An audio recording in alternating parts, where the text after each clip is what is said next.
Hello everybody, it's Evan. I'm here with Tim again, and we are inside the pilot house on the destroyer USS Kidd. And Tim, I noticed these two contraptions right here. Would you mind talking about this one over here?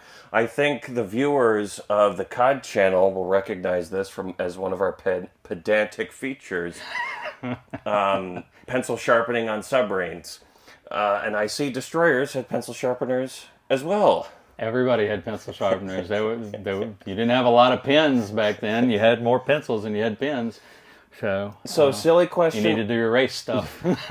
So silly question, why would there be a pencil sharpener in the pilot house? Well, you've got your table right here for charts.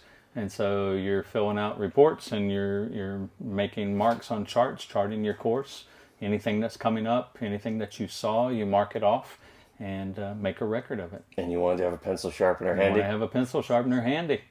What about this contraption right here? This is a voice tube for the captain's bridge outside. This whole level is the bridge level. Star Trek has ruined people about talking about ships. They're on the bridge. Well, what part of the bridge? What? So on a naval ship, U.S. naval ship, you have the captain's bridge, at least on destroyers. And there's different parts of it. You have the pilot house, which is the interior, where you have Sulu and Chekhov, and then you have the flying bridge up above us, which is where the lookouts are, and that's also where the gun director is up there. So your weapons officer is probably hanging out in that area. And then you have the captain's bridge, which is the walkway that goes all the way around the circumference of the pilot house. And aircraft were really a new feature for World War II. You had them starting out in World War I, but they're really prolific in World War II, which means ship design had to change to match it, and visual spotting is very important. So you can't really see the whole sky looking through the porthole, so you had an open air walkway, breezeway, around the pilot house called the captain's bridge. And then at the very back where the mast is, you have the signal bridge, which is where all the signalmen worked with the flags, signal flags going up and down the mast.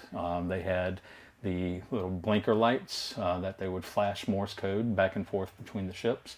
And then up on the flying bridge, they had two little spots that they operated out of, which was a little stand that juts out into space over the captain's bridge. And that's where the guys doing the semaphore with the flags would be.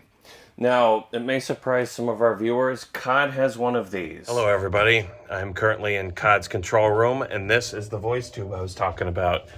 It's right here.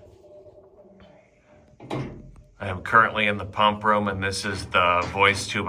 It is not on the cigarette deck or the bridge, because presumably it's an easy spot to get flooding. I mean, you don't want to lose a submarine because a tiny piece of metal broke on this and you just get flooding into the conning tower. These are voice tubes as well. Right.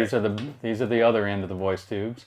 This one here actually goes up to the flying bridge, so the lookouts can shout down and be heard through here, and vice versa. They can be heard up there when they're shouting. This one goes down into CIC, which is 2 levels below us, where basically they're keeping track of everything around the ship: friendly, enemy, surface, subsurface, and aerial.